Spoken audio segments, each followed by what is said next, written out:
देखिए जैसा कि आप लोगों के सामने क्वेश्चन नोट डाउन हो चुका है। इस पर मुझे बेटा के की वैल्यू निकालना है। के की वैल्यू देखो हम कैसे निकालते हैं।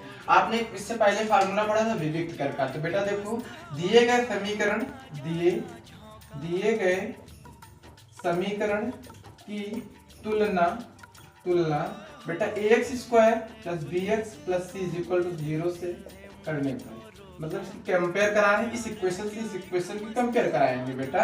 ए के प्लेस पे यहाँ पे 2 लिखा हुआ है, बी के प्लेस पे बेटा यहाँ पे के लिखा हुआ है, सी के प्लेस पे 3 लिखा हुआ है। तो बेटा एक विविक्त कर का फार्मूला होता है।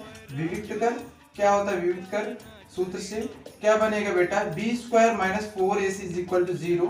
बी के प्लेस पे लिखेंगे बेटा के स्क्वायर माइनस 4, ए के प्लेस पे लिखेंगे बेटा 2 एंड सी के प्लेस पे लिखेंगे 3 इज इक्वल टू 0। के इज इक्वल माइनस 4 2 जा 8, 8 का टेबल पढ़ोगे 3 बार, 8 3 जा 24, 24 इज इक्वल टू 0। तो यहाँ से बेटा के स्क्वायर इज इक्वल टू 24।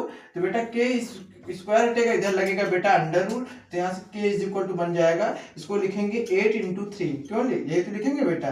तो के इज इक्वल टू 8 को क्या लिखे, सॉरी 8 को ऐसा ना लिख के इसको लिखो 4 इंटू 6। तो 4 को लिखेंगे 2 रूट 6। तो ये आपका क्या हो जाएगा? के की वैल्यू हो जाएगी। के का मान इस तरह निकाला जा सकता है, नोट डाउन कर लीजिए। देखिए उसी क्रम में जैसे अभी क्वेश्चन आता है सेकंड क्वेश्चन, देखो फिर से हम समझा रहे हैं बेटा। इसको अंदर मल्टीप्लाई करा दो तो क्या बन जाएगा? के एक्स स्क्वायर माइनस इससे मल्टीप्लाई कराओगे 2kx plus 6 is equal to 0। यहाँ भी उसी की कंपेयर करा रहे हैं बेटा, X square plus B X plus C is equal to 0 से तुलना करने पर, इसकी कंपेयर करा रहे हैं बेटा करने पर। तो यहाँ से क्या बन जाएगा? ए के प्लेस पे लिखा है बेटा के, बी के प्लेस पे लिखा है माइनस का 2k एंड सी के प्लेस पे 6।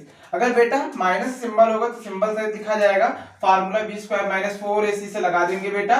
बी की जगह पे बनेगा माइनस 2k का होल स्क्वायर माइनस 4 इंटू ए की जगह पे k, सी की जगह पे 6 इज इक्वल टू 0। 2 का पढ़ोगे 2 2 जा 4k स्क्वायर माइनस बेटा 24 के इज इक्वल टू 0। बेटा यहाँ पे दोनों पे ले लो, 4 की कॉमन मिल रहा है, यहाँ से बचेगा के माइनस 4 6 जा 24 इज इक्वल टू 0। बेटा हम कहेंगे sir 4k is equal to 0, तो k इज इक्वल टू बेटा 0/4 इज इक्वल टू 0। एक वैल्यू k की ये निकल आएगी बेटा, k minus 6 is equal to 0, तो k इज इक्वल टू 6। ये आपकी k की वैल्यू निकल आई, नोट कर लीजिए। ये इससे k का मान निकालते हैं विवेक कर सूत्र से।